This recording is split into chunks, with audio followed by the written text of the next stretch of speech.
19व्या जागतिक मराठी संमेलनाला उपस्थित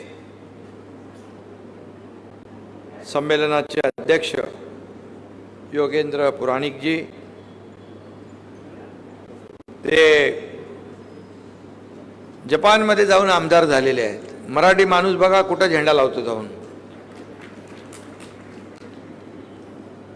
स्वागताध्यक्ष आमदार हितेंद्र ठाकूर जी, अध्यक्ष जागतिक मराठी अकादमी रामदास फुटाणे साहेब, खासदार राजेंद्र गावित जी, आमदार क्षितिज ठाकूर, आमदार राजेश पाटील, आमदार रवींद्र फाटक, आमदार Shrinivas Vanaga, Prakash Nikam, archbishop doctor Felix Machado, doctor P D. Patil, जिल्हाधिकारी गोविंद बोडके, यशवंतराव गडाख, अनिल पवार, भानुदास पालवे, सर्व व्यासपीठावरील सन्माननीय मान्यवर आणि या जागतिक मराठी संमेलनाला उपस्थित सर्व मराठी बांधव भगिनी आणि पत्रकार मित्रांनो, शोध मराठी मनाचा असं याचं वैशिष्ट्य आहे, बरोबर ना? आणि म्हणून आपण नेहमी म्हणतो, माझ्या मराठी मातीचा लावा ललाटास टिळा, हिच्या संगाने जागल्या दऱ्या खोऱ्यातील शिळा, अशी आपली ही मराठी माती आहे, मराठी भाषा आहे। मराठी माती आणि मराठी भूमीचा अभिमान असलेली, मराठी भाषेवर नितांत प्रेम करणारी मंडळी आज इथे सगळेजण एकत्र जमलेले आहात। मी आपल्या सगळ्यांना पुन्हा एकदा मनापासून खूप खूप शुभेच्छा देतो। या कार्यक्रमाला माझा बुलढाण्याचा कार्यक्रम, ठाण्याचा एक कार्यक्रम करून इथं आलोय। बुलढाण्यालाही जायचं आहे म्हणून आपल्याला मी सांगितलं, मी शुभेच्छा देऊन, कारण आपण बोलवल्यानंतर मग आप्पांनी मला सांगितलं कसंही करून यायला पाहिजे। आप्पा तसं अगदी विशेष महत्त्वाचं असेल तेव्हाच बोलवतात आणि त्यामुळे हे विशेष महत्त्वाचा आजचा हा कार्यक्रम आहे। जागतिक मराठी परिषदेच्या शोध मराठी मनाचा या कार्यक्रमामध्ये आपल्या सगळ्यांचं मी मनापासून स्वागत करतोच आणि नरवीर चिमाजी आप्पा यांच्या पराक्रमाची साक्ष देणारा हा सर्व परिसर, वसई विरारच्या भूमीत या चिमाजी आप्पांच्या पदस्पर्शाने पावन झालेल्या भूमीमध्ये हे अशा प्रकारचं संमेलन होतंय, हे देखील या संमेलनाचं वैशिष्ट्य आहे। आणि म्हणून निसर्गाने भरभरून दान लाभलेल्या उत्तर कोकणात या निमित्ताने मराठी भाषिकांचा मेळा आपण भरवला, त्याबद्दल रामदास फुटाणे यांना मनापासून धन्यवाद दिले पाहिजेत। आपल्याला मनापासून मी धन्यवाद देतो, आपल्याला शुभेच्छा पण देतो।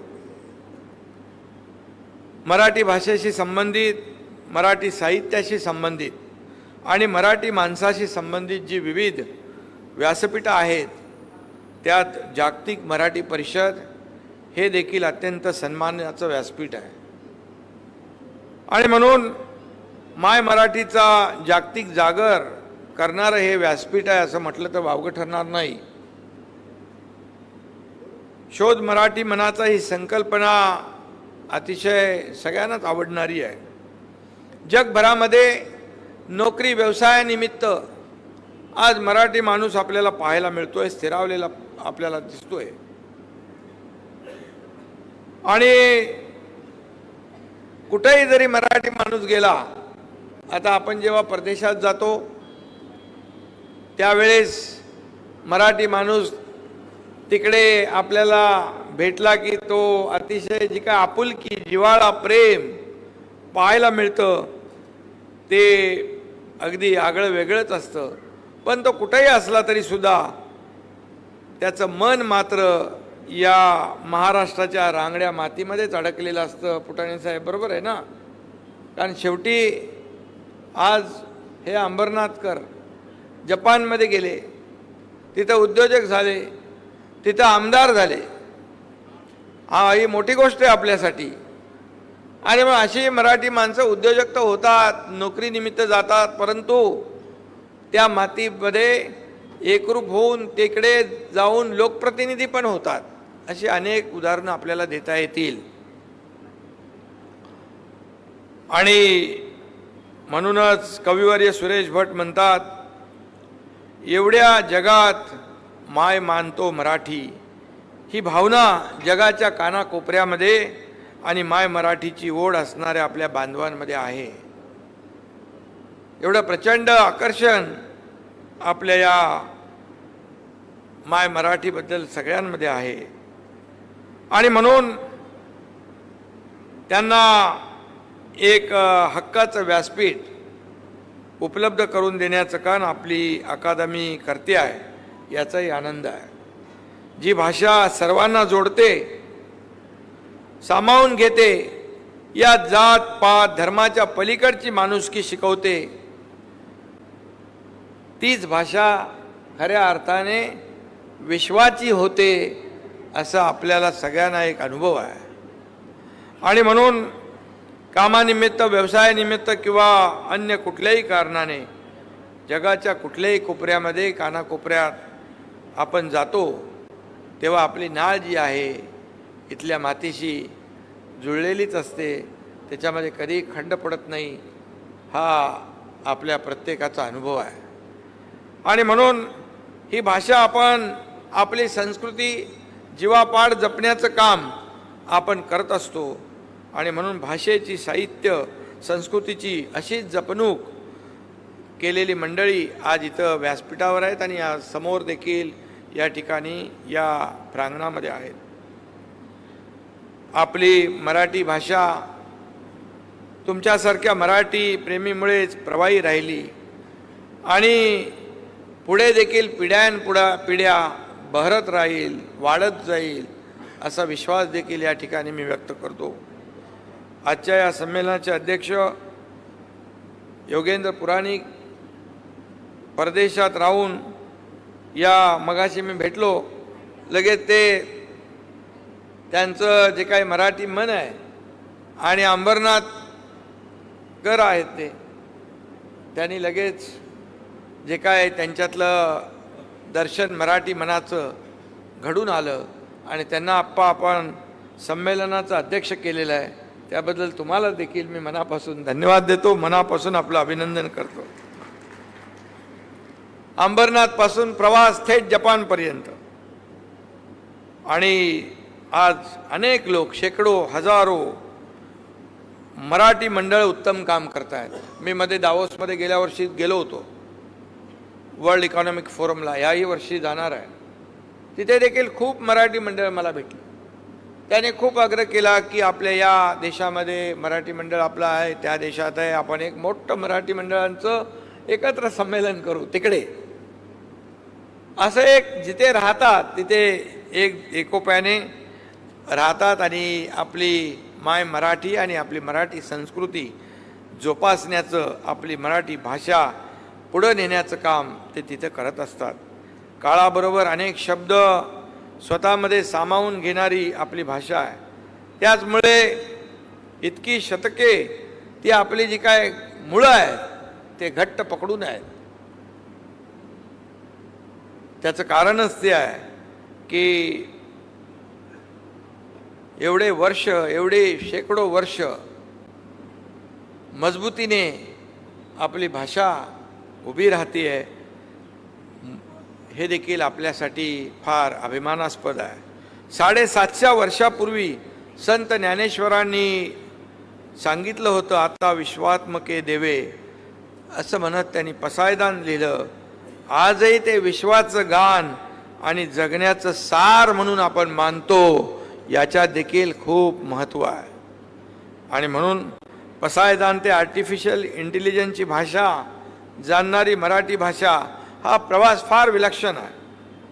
एकाच वेळी ही भाषा अभिजातता मांडते, त्याच वेळी नव्या जगाचं बोटही धरते, अशा प्रकारची आपली भाषा आहे. आणि म्हणून या मराठी संमेलनाच्या अनुषंगाने या मराठी भाषेच्या माध्यमातून आर्टिफिशियल इंटेलिजन्सचं भवितव्य अशा विषयावर देखील चर्चासत्र आपण ठेवलेलं आहे. खरं म्हणजे आवश्यक आहे, ही काळाची आणि समाजाची गरज आहे. जसा काळ बदलत जातो, आज आपण पाहिलं तर इतर देशात आपण पाहतो, आता मेट्रो आपल्याकडे आहे, आपल्याकडे अनेक आपण मेट्रोमध्ये बुलेट ट्रेन आपण काम सुरू केलं, तुमची फिनिक्युलर आहे. इतर देशामध्ये फार पूर्वी सुरुवात झाली त्याला. त्यामुळे आज काळ बदलतोय, जग बदलतंय, आधुनिकता वाढते आहे. पारंपरिक पद्धती ज्या आहेत त्या आहेतच, परंतु त्याला आधुनिकतेची जोड देणं आवश्यक आहे. मी आपल्याला एवढंच सांगेन की काल आम्ही जो आदरणीय प्रधानमंत्री महोदय यांच्या शुभ हस्ते सिंगल लॉंगेस्ट सी ब्रिजचं उद्घाटन केलं. Shivdi Nhava Sheva trans harbour link जो मुंबई शिवडीतून निघतो तो थेट रायगडमध्ये चिरले म्हणजे आपलं नवीन एअरपोर्टच्या पुढं उतरतो. अत्याधुनिक टेक्नॉलॉजी आम्ही वापर केला तिथे. पर्यावरणपूरक अशा प्रकारचा तो प्रकल्प आहे. 22 किलोमीटरचा लांबीचा, जिथं 2 तास लागतात पोचायला. आता या ब्रिजमुळे केवळ 15 मिनिटात शिवडीतला माणूस रायगडमध्ये जाईल. म्हणजे मुंबई आणि परत आम्ही वरळीला कनेक्ट करतोय आणि कोस्टल हायवेला पण कनेक्ट करतोय. म्हणजे मुंबई, ठाणे, नवी मुंबई, रायगड आणि रायगडला उतरल्यानंतर तिथे चिरले इथं लँडिंग होतो. तिथून तो मुंबई पुणेला आम्ही एक्सप्रेसला कनेक्ट करतोय, मुंबई गोव्याला कनेक्ट करतोय, Vasai Virar Alibag multi modal corridor आहे त्याला कनेक्ट करतोय, आणि जो दिल्लीचा फ्रेट कॉरिडॉर आहे त्यालाही आम्ही कनेक्ट करतोय. म्हणजे एक फक्त महामार्ग नाही आहे, तो एक गेम चेंजर प्रकल्प आहे. आणि त्याच्यामध्ये अत्याधुनिक पद्धतीने आम्ही त्याचा बांधकाम केलं. त्याचं तिथे फ्लेमिंगो होते. काही पर्यावरण प्रेमी म्हणाले फ्लेमिंगो पळून जातील, परंतु आम्ही त्याच्यावर देखील काम केलं. त्याच्यामध्ये आम्ही रिव्हर्स सर्क्युलेशन ड्रिलचा वापर केला. काम करताना त्या ठिकाणी नॉईज बॅरियरचा वापर केला, असं कोणी करत नाही. आणि फुटाणे साहेब तुम्हाला सांगतो, पर्यावरण प्रेमींचाच अहवाल आहे की जेवढे फ्लेमिंगो अगोदर होते त्याच्यापेक्षा आणखी त्या फ्लेमिंगोमध्ये वाढ झालेली आहे. अशा प्रकारचं अत्याधुनिक तंत्रज्ञान वापरतो. म्हणूनच आर्टिफिशियल इंटेलिजन्स याची आवश्यकता आहे आणि त्याचा देखील आपण विषय या चर्चासत्रात घेतला आहे. त्यामुळे नक्कीच आपल्याला आज आधुनिकतेची जी काही गरज आहे, आवश्यकता आहे, त्यावर देखील चर्चा होईल. खरं म्हणजे मराठी भाषा जी आहे आपल्या आपलं महाराष्ट्र आपली संतांची भूमी आहे, साहित्यिकांची भूमी आहे, कविवर्यांची भूमी आहे, कलाकारांची भूमी आहे, सगळ्यांची भूमी आहे. आणि मग संतांबरोबर लेखकांनी, कवींनी, भाषा तज्ज्ञांनी मराठी भाषेला अधिक समृद्ध केलेलं आहे. मराठी भाषा समृद्ध करण्यामध्ये अनेकांचा हातभार लागलेला आहे, अनेकांचं योगदान आहे, अनेकांचा त्याग आहे. आणि म्हणून मी एवढंच सांगेन, मराठी भाषा त्यामुळेच आपल्या भक्कम पायावर उभी आहे आणि जगभर पसरते आहे. याचं उदाहरण इकडे आहे. जगभर पसरते आहे. इतर देशातले मराठी उद्योजक आले, लोकप्रतिनिधी आले की त्यांचा हेवा वाटतो. त्यांनाही आपल्या महाराष्ट्राचा, मराठी भाषेचा, मायभूमीचा हेवा वाटतो. आणि म्हणून 100व जे काही आता नाट्य संमेलनाचा सोहळ्याला आपण सुरुवात केली पुण्यामधून, मी त्यालाही गेलो होतो. आणि मला वाटतं पुढच्या महिन्यात 97व अखिल भारतीय मराठी साहित्य संमेलन अमळनेरला होत आहे. विविध पातळीवर साहित्य संमेलने होत असतात. त्यातून भाषेचा जागर होतो आणि बदलांवर चर्चा होते, मंथन होतं. सर्व त्या ठिकाणी विचारांची देवाणघेवाण त्या ठिकाणी होत असते.